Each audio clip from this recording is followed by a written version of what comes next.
नमस्कार दोस्तों, स्वागत है आपके अपने यूट्यूब चैनल ज्ञानदीप क्लासेस में। तो आज आप सभी के लिए लाए हैं हम बिहार बोर्ड मैट्रिक परीक्षा 2026 क्लास 10 का हिंदी। जी हाँ दोस्तों, आप सही सुन पा रहे हैं। आज हम लाए हैं बिहार बोर्ड मैट्रिक परीक्षा 2026 क्लास 10 के लिए हिंदी, जिसमें आपको 100 MCQ देखने को मिलेंगे। हम आज 3 और 4 चैप्टर को करेंगे, जिसमें आपको परीक्षा का पॉइंट ऑफ व्यू से काफ़ी ज़्यादा महत्वपूर्ण क्वेश्चन को कराएंगे इस वीडियो के माध्यम से। तो चलिए बिना टाइम गंवाए शुरू करते हैं वीडियो को, जिसमें हमारा चैप्टर 3 होने वाला है भारत से हम क्या सीखे, और चैप्टर 4 होने वाला है नाखून क्यों बढ़ते हैं। तो चलिए शुरू करते हैं वीडियो को। पहले देखेंगे हम चैप्टर 3, जिसमें हमारा फर्स्ट क्वेश्चन होने वाला है, दारिस नामक सोने के सिक्के से भरा घड़ा किसे मिला था। ऑप्शन नंबर ए हेकल, ऑप्शन नंबर बी हकर्स, option number C Warren Hastings तथा ऑप्शन नंबर डी दिया है विलियम जोन्स। तो इसका सही आंसर हो जाएगा वारेन हेस्टिंगस। वारेन हेस्टिंगस को ही दारिस नामक सोने से भरा सिक्का जो बनारस में मिला था। भारत कहाँ बसता है? दिल्लियों में, गाँव में, शहरों में, लोगों के मन में। तो इसका सही आंसर हो जाएगा गाँव में। भारत गाँव में बसता है। फ्रेडरिक मैक्स मुलर किस पाठ के रचयिता है? जी हाँ दोस्तों, फ्रेडरिक मैक्स मुलर है वो जो किस पाठ के रचयिता है? ऑप्शन दिया है श्रम विभाजन और जाति प्रथा, नगरीय लिपि, परंपरा का मूल्यांकन और भारत से हम क्या सीखे। तो इसका सही आंसर हो जाएगा भारत से हम क्या सीखे। फ्रेडरिक मैक्स मुलर इसके रचयिता है। चलिए आगे बढ़ते हैं क्वेश्चन की तरफ। क्वेश्चन नंबर 4 हमारा क्या कहता है, भारत से हम क्या सीखे के लेखक कौन है? Doctor Bhimrao Ambedkar, Max Muller, Amarkant तथा पंडित बिरजू महाराज। तो इसका सही आंसर हो जाएगा मैक्स मुलर। भारत से हम क्या सीखें पाठ के लेखक हैं मैक्स मुलर। क्वेश्चन नंबर 5 बोल रहा है, मैक्स मुलर का जन्म कहाँ हुआ था? ऑप्शन नंबर ए बोल रहा है पटना, जर्मनी, दिल्ली तथा ऑप्शन नंबर डी बोल रहा है छपरा। जिसका सही आंसर हो जाएगा जर्मनी। मैक्स मुलर जो था उसका जन्म हुआ था जर्मनी में। मैक्स मुलर ने उपनिषदों, कंठ तथा केन का किस भाषा में अनुवाद किया था? जर्मनी में, अरबी में, संस्कृत में, हिंदी में। तो इसका सही आंसर हो जाएगा जर्मनी में। मैक्स मुलर ने कंठ और केन का अनुवाद जर्मनी भाषा में किया था। मैक्स मुलर की मृत्यु कब हुई थी? 18 फरवरी 1916 में, सितंबर 1961 में, 28 अक्टूबर 1900 ईस्वी में तथा 6 दिसंबर 1907 ईस्वी में। तो इसका सही आंसर हो जाएगा 28 अक्टूबर 1900 ईस्वी में मैक्स मुलर की मृत्यु हुई थी। चलिए बढ़ते हैं हम लोग आगे क्वेश्चन की तरफ। आगे हमारा क्वेश्चन कर रहा है, रानी विक्टोरिया ने मैक्स मुलर को किस उपाधि के लिए बुलाया था? रानी विक्टोरिया थी, वो मैक्स मुलर को किस उपाधि के लिए बुलाई थी? चलिए देखते हैं इसका आंसर क्या होगा। फर्स्ट ऑप्शन दिया गया है कवि, नाइट, ऑप्शन नंबर सी बोल रहा है गायक तथा ऑप्शन नंबर डी बोल रहा है डॉक्टर। तो इसका सही आंसर हो जाएगा नाइट। रानी विक्टोरिया थी जो मैक्स मुलर को नाइट की उपाधि देने के लिए बुलाई थी। मैक्स मुलर को स्वामी विवेकानंद ने क्या कहा था? चलिए ऑप्शन देखते हैं, वेदांतियों का वेदांती, पंडित, ज्ञानी तथा विद्वान। तो इसका सही आंसर हो जाएगा हमारा वेदांतियों का भी वेदांती। ये क्वेश्चन बहुत भी है, आपको इस क्वेश्चन को ध्यान में रखना है, जो परीक्षा में काफ़ी बार देखने को मिला है। मैक्स मुलर का जन्म कब हुआ था? चलिए हम देखेंगे इसका आंसर क्या होगा।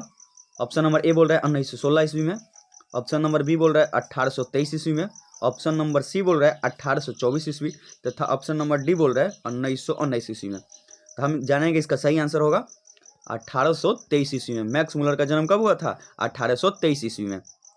चलिए आगे बढ़ते हैं हम क्वेश्चन की तरफ। आगे हमारा क्वेश्चन बोल रहा है 11 नंबर क्वेश्चन, मैक्स मुलर के पिता का क्या नाम था?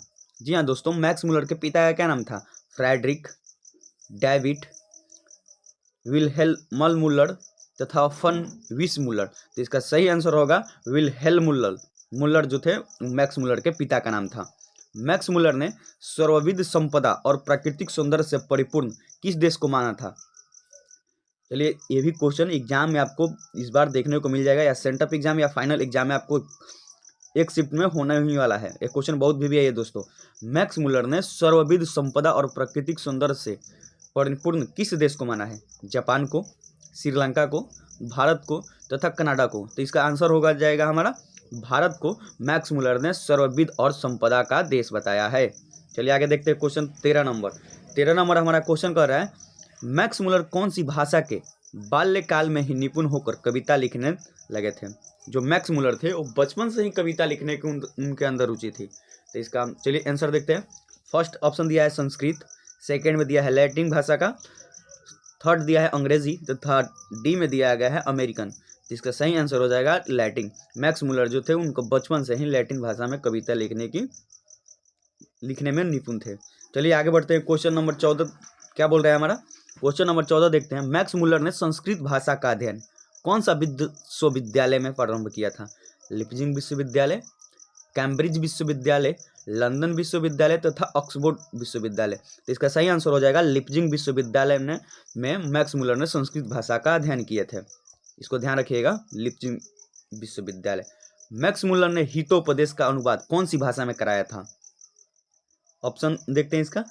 ऑप्शन नंबर ए बोल रहा है अंग्रेजी में, ऑप्शन नंबर बी बोल रहा है उर्दू में, तथा ऑप्शन नंबर सी बोल रहा है जर्मनी में, तथा ऑप्शन नंबर डी बोल रहा है फ्रेंच में। तो इसका सही आंसर हो जाएगा जर्मनी में। मैक्स मुलर ने हितोपदेश का अनुवाद जर्मनी भाषा में कराया था। ये भी क्वेश्चन आपको एग्जाम में देखने को मिल जाएगा किसी भी शिफ्ट में। इसको आप टिक करके या अपने नोटबुक में लिख लें। अब हम देखेंगे क्वेश्चन नंबर 16। क्वेश्चन नंबर 16 हमारा कह रहा है कंठ और केन आदि उपनिषदों का अनुवाद मैक्स मुलर ने किस भाषा में की थी? ऑप्शन से देखते हैं। अंग्रेजी भाषा, उर्दू भाषा, जापानी भाषा तथा जर्मनी भाषा। तो इसका सही आंसर हो जाएगा जर्मन भाषा में मैक्स मुलर ने कंठ और केन का उपनिषदों का अनुवाद किए थे। मैक्स मुलर ने मानव सभ्यता का मूल स्रोत किसे माना है? चलिए देखते हैं क्या इसका आंसर होगा। भौतिक विज्ञान को, पश्चात सभ्यता ज्ञान को, वैदिक तत्व ज्ञान को, विश्व इतिहास ज्ञान को। तो इसका सही आंसर हो जाएगा वैदिक तत्व ज्ञान को मैक्स मुलर ने मानव सभ्यता का मूल स्रोत माना गया है। इसको आप ध्यान में रखिएगा। मैक्स मुलर के अनुसार क्वेश्चन आएगा, मैक्स मुलर के अनुसार मानव सभ्यता का मूल स्रोत किसे माना जाता है? वैदिक तत्व ज्ञान को। चलिए आगे बढ़ते हैं। क्वेश्चन नंबर 18 हम देखेंगे। क्वेश्चन नंबर 18 हमारा बोल रहा है रानी विक्टोरिया द्वारा प्रदत्त कौन सी पदवी को मैक्स मुलर ने तुच्छ समझकर वापस कर दिया था? रानी विक्टोरिया जब मैक्स मुलर को वो कौन सी उपाधि दी थी जिसे मैक्स मुलर ने तुच्छ यानी छोटा सा उपहार समझकर वापस कर दिया था? इसका सही आंसर हो जाएगा नाइट का उपाधि। चलिए आगे बढ़ते हैं हम लोग। भारत से हम क्या सीखे गद्य पाठ का जर्मन भाषा में हिंदी में रूपांतरण किसने किया था? इसका आंसर देखते हैं हम लोग। रामविलास शर्मा, गुणाकर मुले, अशोक वाजपेयी तथा भवानी शंकर द्विवेदी। तो इसका सही आंसर हो जाएगा भवानी शंकर द्विवेदी जो कवि थे उन्होंने ही भारत से हम क्या सीखे गद्य पाठ का जर्मन भाषा से हिंदी भाषा में रूपांतरित किया था। इसको भी आप ध्यान में रखिएगा, क्वेश्चन बहुत भी है ये। चलिए आगे देखते हैं हम लोग। विश्व में कौन सा ऐसा देश है जिसे मैक्स मुलर ने सर्वविध संपदा से परिपूर्ण कहा है? विश्व में कौन सा ऐसा देश है जिसे मैक्स मुलर ने सर्वविध संपदा से परिपूर्ण कहा है? अमेरिका, जापान, चीन तथा भारत। इसका सही आंसर हो जाएगा हमारा प्यारा भारत। मैक्स मुलर ने भारत को ही सर्वविध संपदा से परिपूर्ण देश बताया है। चलिए आगे हम क्वेश्चन देखेंगे। क्वेश्चन नंबर हमारा 21 क्या बोल रहा है? क्वेश्चन नंबर 21 बोल रहा है निर्वंश विद्या का क्या अर्थ है? इसका आंसर देखेंगे। काव्य शास्त्र, व्याकरण शास्त्र, प्राणी शास्त्र तथा मानव शास्त्र। तो इसका सही आंसर हो जाएगा मानव शास्त्र। निर्वंश विद्या का अर्थ है मानव शास्त्र। भाषा विज्ञान के द्वारा भाषा के संदर्भ में अब तक जो निष्कर्ष निकाला गया है उसमें कौन सी भाषा सबसे अहम है? भाषा विज्ञान के अनुसार अब तक जो निष्कर्ष निकाला गया है उसमें सबसे अहम भाषा कौन सी है? संस्कृत भाषा। इसका सही आंसर हो जाएगा संस्कृत भाषा। मैक्स मुलर ने विश्व में सबसे प्राचीन भाषा कौन सी भाषा को बताया है? चलिए इसका आंसर ऑप्शन से देखते हैं। ग्रीक भाषा को, लैटिन भाषा को, संस्कृत भाषा को तथा फारसी भाषा को। तो हमारा इसका सही आंसर हो जाएगा संस्कृत भाषा को मैक्स मुलर ने विश्व में सबसे प्राचीन भाषा बताया है। चलिए क्वेश्चन नंबर 24 देखेंगे हम। क्वेश्चन नंबर 24 हमारा क्या बोल रहा है? भारत की प्राचीनतम भाषा कौन सी है? भारत की प्राचीनतम भाषा कौन सी है? मगही, प्रकृति, संस्कृत तथा हिंदी। तो इसका सही आंसर हो जाएगा संस्कृत भारत का प्राचीनतम भाषा है। ये क्वेश्चन बहुत भी है ये दोस्तों, आपको एग्जाम में ये देखने को मिल सकता है। कृपया इसको आप अपने नोटबुक में लिख ले। भारत को कैसे स्वप्नदर्शियों की आवश्यकता है? क्वेश्चन है हमारा, भारत को कैसे स्वप्नदर्शियों की आवश्यकता है? ऑप्शन नंबर ए बोल रहा है Warren Hastings, option number B बोल रहा है सर विलियम जोन्स की तरह, संत पाल की तरह तथा जनरल कनिंघम की तरह। तो इसका सही आंसर हो जाएगा सर विलियम जोन्स की तरह भारत की स्वप्नदर्शियों की आवश्यकता है। चलिए आगे देखते हैं। क्वेश्चन नंबर हमारा 26 बोल रहा है संस्कृत भाषा के साहित्य का विस्तार लगभग कितने लंबे काल तक का है? ऑप्शन नंबर ए बोल रहा है 1000, ऑप्शन नंबर बी बोल रहा है 2000 तथा ऑप्शन नंबर सी बोल रहा है 3000 तथा ऑप्शन नंबर डी बोल रहा है 4000। तो इसका हमारा सही आंसर हो जाएगा ऑप्शन नंबर सी 3000 साल संस्कृत भाषा के साहित्य का विस्तार लगभग रहा है। चलिए आगे बढ़ते हैं। क्वेश्चन नंबर 27 हमारा बोल रहा है, क्वेश्चन नंबर 27 बोल रहा है हमारा, निर्वंश विद्या का संबंध किससे है? वनस्पति विज्ञान से, प्राणी विज्ञान से, मानव विज्ञान से तथा अंतरिक्ष विज्ञान से। तो इसका सही आंसर हो जाएगा मानव विज्ञान से निर्वंश विद्या का संबंध है। अब हम देखेंगे आगे क्वेश्चन नंबर 28। क्वेश्चन नंबर 28 हमारा बोल रहा है, वारेन हेस्टिंग्स था फारस का राजा, भारत का गवर्नर जनरल तथा महान दार्शनिक तथा प्रसिद्ध समाज सुधारक। तो इसका सही आंसर हो जाएगा भारत का गवर्नर जनरल वारेन हेस्टिंग्स था। इसको भी आप ध्यान में रखिएगा, एक क्वेश्चन हिस्ट्री में भी आपको देखने को मिलेंगे और आपको हिंदी में भी देखने को मिल रहा है। दारिस क्या है? एक धार्मिक ग्रंथ, सोने का प्राचीन काल का सिक्का, एक देवता, चांदी का प्राचीन कालीन सिक्का। तो इसका सही आंसर हो जाएगा सोने का प्राचीन काल का एक सिक्का। दारिस जो है एक सोने के प्राचीन काल का सिक्का है। यह भी क्वेश्चन बहुत बार एग्जाम में आपको देखने को मिला है। कृपया आप इसको ध्यान में रखें और अपना नोटबुक में लिख लें। चलिए बढ़ते, क्वेश्चन नंबर 30 बोल रहा है हमारा, प्लेटो का संबंध किस देश से है? इटली से, स्पेन से तथा भारत से तथा यूनान से। तो इसका सही आंसर हो जाएगा प्लेटो का संबंध यूनान देश से है। चलिए हम आगे बढ़ते हैं। Question number 31। क्वेश्चन नंबर 31 हमारा बोल रहा है, शाहनामा का रचना काल क्या है? जी हाँ दोस्तों, शाहनामा का रचना काल क्या है? 7वीं से 8वीं सदी, 10वीं से 11वीं शताब्दी, 4वीं से 5वीं सदी तथा 5वीं से 6वीं सदी। तो इसका हमारा सही आंसर हो जाएगा 10वीं से 11वीं सदी जो था वो शाहनामा का रचना काल था। मुंडा किस देश की जनजाति है? जी हाँ दोस्तों, मुंडा क्वेश्चन आएगा आपको एग्जाम में, मुंडा किस देश की जनजाति है?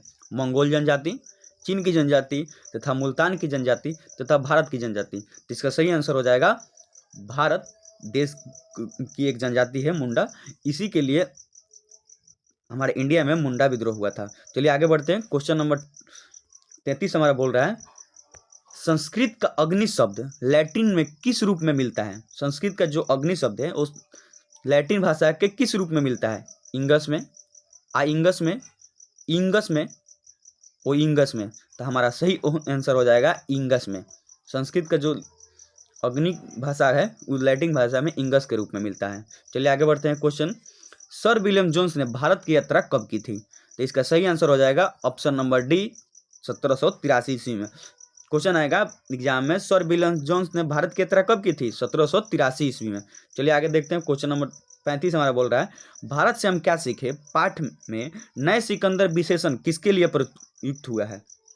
जी हाँ दोस्तों, चलिए इसका हम आंसर देखेंगे। आप भारत के वीरों के लिए, युवा अंग्रेज अधिकारियों के लिए, यूरोप के वीरों के लिए तथा इनमें से कोई नहीं। तो हमारा इसका सही आंसर हो जाएगा युवा अंग्रेज अधिकारियों के लिए। भारत से हम क्या सीखे पाठ में नए सिकंदर की विशेषण की दर्जा दी गई है। चलिए आगे बढ़ते हैं। क्वेश्चन नंबर 36 देखते हैं। क्वेश्चन नंबर 36 बोल रहा है, प्रयत्न मानव का अर्थ क्या है? लघु मानव, महामानव, प्राचीन मानव तथा निर्धन मानव। तो इसका हमारा सही आंसर हो जाएगा प्राचीन मानव, प्रयत्न मानव का सही अर्थ है। हकर्स क्या थे? हकर्स जो थे वो किस क्षेत्र में महान थे? चलिए देखते हैं। इसका आंसर होगा वनस्पति विज्ञान, भूगर्भिक शास्त्री, प्राणी वैज्ञानिक तथा पुरातात्विकविद। तो इसका सही आंसर हो जाएगा हकर्स जो थे वो वनस्पति वैज्ञानिक थे। चलिए आगे देखते हैं। क्वेश्चन नंबर 38 हमारा बोल रहा है, मैक्स मुलर को वेदांतियों का वेदांती कहा जाता है। मैक्स मुलर जो थे वेदांतियों के वेदांती किसे कहा था? स्वामी सहजानंद ने, स्वामी वल्लभाचार्य ने, स्वामी विवेकानंद ने तथा स्वामी दयानंद ने। तो इसका सही आंसर हो जाएगा स्वामी विवेकानंद ने मैक्स मुलर को वेदांतियों का वेदांती कहा था।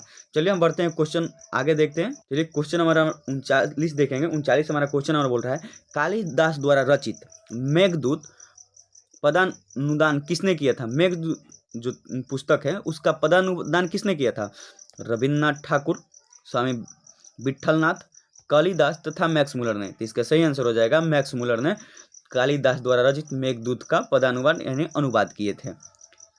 किसे वाराणसी के पास सोने से भरा एक सिक्का मिला था? जी हाँ दोस्तों, इस क्वेश्चन को मैंने आगे भी कराया है, इसको आप ध्यान रखिएगा। ये किसी भी शिफ्ट में आपको देखने को मिल जाएगा, या आपको सेंटअप एग्जाम में देखने को मिल जाएगा या फाइनल एग्जाम में। चलिए देखते हैं। वारेन हेस्टिंग्स को, विल्हेम मुलर को, फ्रेडरिक मैक्स मुलर को तथा इनमें से कोई नहीं। तो इसका सही आंसर हो जाएगा वारेन हेस्टिंग्स को ही बनारस के पास एक सोने से भरा सिक्का मिला, घड़ा का सिक्का मिला था। चलिए आगे देखते हैं। क्वेश्चन नंबर 41 हमारा बोल रहा है, कौन प्राचीनतम भाषा है? हिंदी भाषा, मराठी भाषा, संस्कृत भाषा तथा उर्दू भाषा। तो इसका सही आंसर हो जाएगा संस्कृत भाषा। चलिए हम आगे देखेंगे क्वेश्चन। तो चलिए दोस्तों, हमने किया 3 चैप्टर कंप्लीट। ये रहे हमारे कुछ परीक्षा के पॉइंट ऑफ व्यू से बहुत ही महत्वपूर्ण क्वेश्चन, इसको आप ध्यान में रखिएगा। तो चलिए अब हम बढ़ेंगे चैप्टर नंबर 4, नाखून क्यों बढ़ते हैं।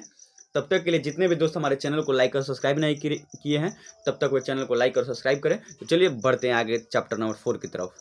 चलिए अब हम देखेंगे चैप्टर नंबर 4। तो चैप्टर नंबर 4, नाखून क्यों बढ़ते हैं।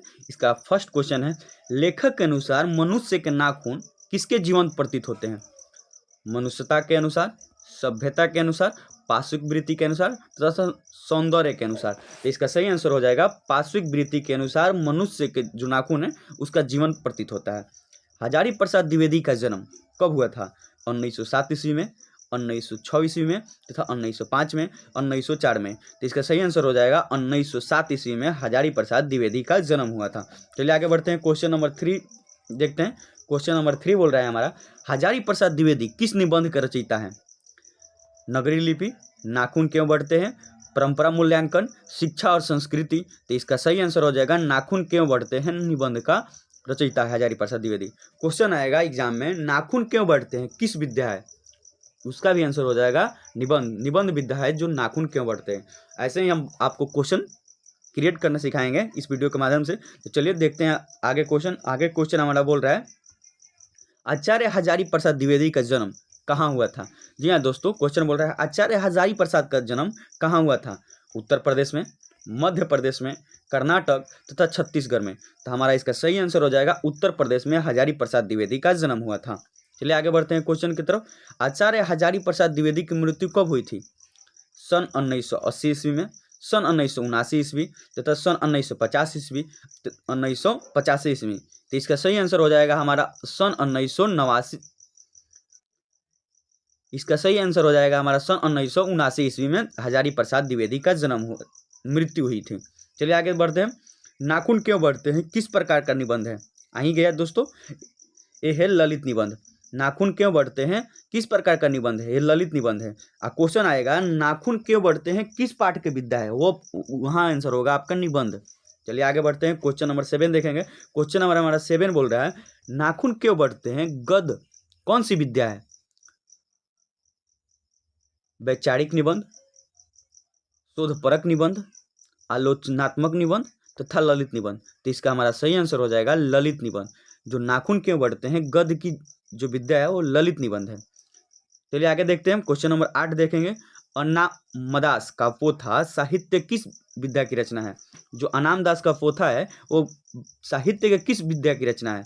कहानी का, उपन्यास का, निबंध का तथा नाटक का। ये है उपन्यास का। इसका सही आंसर हो जाएगा उपन्यास का। ये क्वेश्चन बहुत भी है दोस्तों, आपको ये फाइनल एग्जाम में देखने को मिल सकता है। आप इसे अपना नोटबुक में लिख लें, यह ध्यान। द्विवेदी जी को आलोक पर्व पर कौन सा पुरस्कार मिला। हजारी प्रसाद द्विवेदी को आलोक पर्व पर कौन सा पुरस्कार मिला। प्रेमचंद पुरस्कार, कुमरान आसान पुरस्कार, ज्ञानपीठ पुरस्कार, साहित्य अकादमी पुरस्कार। तो इसका सही आंसर हो जाएगा साहित्य अकादमी पुरस्कार आलोक पर्व पर हजारी प्रसाद द्विवेदी को मिला था। चलिए आगे बढ़ते हैं हम लोग क्वेश्चन की तरफ। अब हमारा क्वेश्चन नंबर होगा 10। क्वेश्चन नंबर 10 बोल रहा है हमारा, कालिदास की लालित्य योजना किसकी रचना है। कालिदास की जो लालित्य योजना है वो किसकी रचना है। रामविलास शर्मा, नलिन बिलोचन शर्मा, हजारी प्रसाद द्विवेदी की तथा अशोक वाजपेयी की। तो इसका सही आंसर हो जाएगा हजारी प्रसाद द्विवेदी की कालिदास की जो लालित्य योजना है उनकी रचना है। चलिए हम आगे बढ़ते हैं, क्वेश्चन नंबर 11 देखेंगे। क्वेश्चन नंबर 11 हमारा बोल रहा है, मनुष्य को नाखून की जरूरत कब थी। मनुष्य जो था उसको नाखून की जरूरत कब पड़ती थी, किस काल में पड़ती थी। जंगली जीवन के समय, क्षितिज जीवन के समय, अशिक्षित जीवन में तथा अविकसित जीवन में। तो हमारा इसका सही आंसर हो जाएगा जंगली जीवन के समय मनुष्य को नाखून की जरूरत पड़ती थी अपने बचाव के लिए। असुरों के पास नहीं थे। असुरों के पास क्या नहीं थे। विद्याएं, शक्ति, युद्ध कौशल तथा लोहे के शस्त्र। तो असुरों के पास, इसका सही आंसर हो जाएगा लोहे के शस्त्र असुरों के पास नहीं थे। चलिए हम आगे बढ़ेंगे क्वेश्चन की तरफ। क्वेश्चन नंबर 13 बोल रहा है हमारा, नखधर मनुष्य किस पर भरोसा करके आगे की ओर चलता है। नखधर मनुष्य जो होता है वो किस व्यक्ति पर भरोसा करके आगे चलता है। तो इसका हमारा सही आंसर हो जाएगा एटम बम पर। चलिए आगे बढ़ते हैं हम लोग। अल्पज्ञ पिता कैसा जीव होता है? अल्पज्ञ पिता कैसा जीव होता है?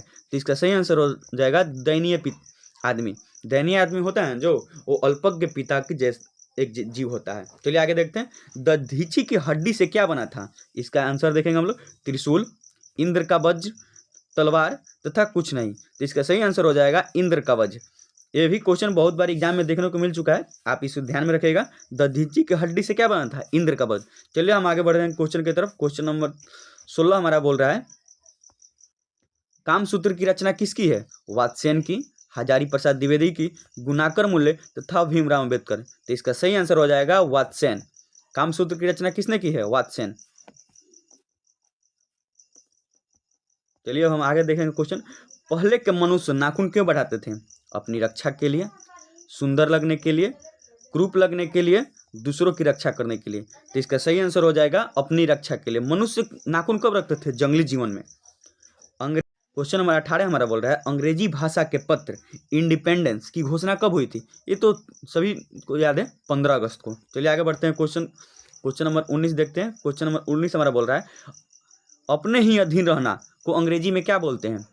इंडिपेंडेंस, स्वाधीनता, डिपेंडेंट तथा सेल्फ डिपेंडेंट। तो इसका सही आंसर हो जाएगा सेल्फ डिपेंडेंट, अपने ही अधीन रहना।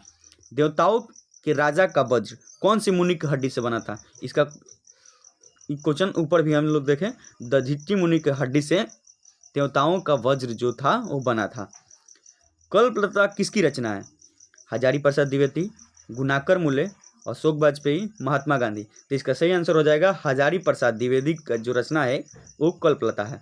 चलिए आगे बढ़ते हैं क्वेश्चन की तरफ। आगे हमारा क्वेश्चन बोल रहा है, कितने वर्ष पहले का भारतवासी नाखून को जम के संवारा था? क्वेश्चन आपको एग्जाम में देखने को मिलेगा ही मिलेगा। ये दोस्तों बहुत भी क्वेश्चन है। कितने वर्ष पहले भारतवासियों ने अपने नाखून को जम कर सजाया था? 1000 वर्ष पहले, 2000 वर्ष पहले, 500,000 वर्ष पहले तथा 200,000 वर्ष पहले। तो इसका सही आंसर हो जाएगा 2000 वर्ष पहले ने भारतवासियों ने नाखून को जम कर सजाया था। मनुष्य के सुखी बनने हेतु भौतिक संसाधनों की वृद्धि की सलाह कौन लोग देते थे? मनुष्य को सुखी बनाने के लिए भौतिक संसाधनों की वृद्धि की सलाह कौन लोग देते थे? संत, विद्वान, नेता तथा अभिनेता। तो इसका सही आंसर है नेता जो थे मनुष्य को सुखी बनाने के भौतिक संसाधनों की सलाह देते थे। चलिए आगे बढ़ेंगे क्वेश्चन की तरफ। क्वेश्चन नंबर 24 हमारा बोल रहा है, किस देश की आज़ादी के लिए हजारी प्रसाद द्विवेदी ने अपने निबंध में किस शब्द की उपयुक्त बताया है? अधीनता की, स्वाधीनता की, उन्मुक्ता की तथा खल्लता की। तो इसका हमारा सही आंसर हो जाएगा स्वाधीनता को हजारी प्रसाद द्विवेदी ने आज़ादी के लिए अपने निबंध में उपयुक्त बताया है। नाखून को जलाया जा रहा है मनुष्य, राक्षस, प्रकृति तथा पशु। तो इसका सही आंसर हो जाएगा प्राकृतिक। अगर आप कोई बोलेगा नाखून को जलाया जा रहा है तो उसका अर्थ होगा प्रकृति को जलाया जा रहा है। नाखून क्यों बढ़ते हैं निबंध के लेखक ने किस बूढ़े का जिक्र किया है? बालकृष्ण गोखले, सरदार पटेल, महात्मा गांधी तथा कृष्णचंद्र गांधी का। तो हमारा इसका सही आंसर हो जाएगा महात्मा गांधी ने। महात्मा गांधी के बारे में लेखक ने इस निबंध में जिक्र किया है। चलिए आगे देखेंगे क्वेश्चन नंबर 27। क्वेश्चन नंबर हमारा 27 बोल रहा है, गौतम ने कहा था कि मनुष्य की मनुष्यता है। गौतम ने क्या कहा था? कि मनुष्य की मनुष्यता है सभी के दुख सुख को सहानुभूति के साथ देखना, सभी के प्रति असम्मता का भाव रखना, स्वार्थ का भाव रखना तथा भौतिक विकास करना। तो हमारा इसका सही आंसर हो जाएगा सभी के दुख और सुख में सहानुभूति देना। यही मनुष्यता की मनुष्यता है, मनुष्य की मनुष्यता है। नाखून क्यों बढ़ते हैं निबंध में निबंधकार का कौन सा दृष्टिकोण से प्रकट होता है? पशुवादी, मानववादी, देववादी तथा दानववादी। तो इसका हमारा सही आंसर हो जाएगा मानववादी। नाखून क्यों बढ़ते हैं निबंध के माध्यम से मानववादी दृष्टिकोण को प्रकट किया गया है। चलिए आगे देखते हैं हम क्वेश्चन नंबर 29 बोल रहा है, नाखून क्यों बढ़ते हैं निबंध नई पीढ़ी में कैसा भाग जगाता है? सही क्वेश्चन है, आपको एग्जाम में देखने को मिल सकता है, इसको आप ध्यान में रखिएगा। सांस्कृतिक आत्मगौरव, ऑप्शन नंबर बी बोल रहा है स्वाधीनता, ऑप्शन नंबर सी बोल रहा है देशभक्ति तथा ऑप्शन नंबर डी बोल रहा है देवत्व। तो इसका सही आंसर हो जाएगा सांस्कृतिक आत्मगौरव नाखून क्यों बढ़ते हैं निबंध की नई पीढ़ी को जगाता है। चलिए आगे देखते हैं। हिंदी साहित्य का आदिकाल के रचनाकार कौन है? नलिन विलोचन शर्मा, हजारी प्रसाद द्विवेदी जी तथा देवेंद्र नाथ शर्मा। तो इसका सही आंसर हो जाएगा हमारा आचार्य हजारी प्रसाद द्विवेदी। अब हम आगे देखेंगे क्वेश्चन, कौन सी रचना हजारी प्रसाद द्विवेदी की नहीं है? इसमें जो 3 रचनाएं हैं, एक रचना जो हजारी प्रसाद द्विवेदी को नहीं है, तो चलिए वो कौन सी रचना है? अशोक का फूल ये है, माटी की मूर्ति यही नहीं है, वान भट्ट की आत्मकथा तथा हिंदी साहित्य के आदिकाल। दोस्तों इसका सही आंसर हो जाएगा माटी की मूर्त। ये हजारी प्रसाद द्विवेदी की रचना नहीं है और ये तीनों हजारी प्रसाद द्विवेदी की रचना है। इसको आप ध्यान में रखिएगा, ऐसे भी क्वेश्चन एग्जाम में आपको देखने को मिलेंगे। द्विवेदी जी ने निर्लज अपराधी किसे कहा है? नाखून को, चोर को, डाकू को और बदमाश को। तो हमारा इसका सही आंसर हो जाएगा नाखून को हजारी प्रसाद द्विवेदी ने निर्लज अपराधी बताया है। महाभारत क्या है? उपन्यास है, कहानी है, शास्त्र है तथा पुराण है। तो इसका सही आंसर हो जाएगा महाभारत एक पुराण है। चलिए आगे बढ़ते हैं क्वेश्चन की तरफ। आगे का क्वेश्चन है हमारा, किस देश के लोग बड़े बड़े नख पसंद करते हैं? गौड़ देश के लोग, कैके देश के लोग, वाहिक देश के लोग, गंधार देश के लोग। तो इसका आंसर हो जाएगा गौड़ देश के लोग जो हैं वो बड़े बड़े नाखूनों को पसंद करते हैं। हिरोशिमा कहाँ अवस्थित है? जी हाँ दोस्तों, आप सही सुन पा रहे हैं। हिरोशिमा कहाँ अवस्थित है? ये क्वेश्चन सभी को पता होगा, जापान में स्थित है। चलिए आगे बढ़ते हैं। कौन छोटे नखों को पसंद करते हैं?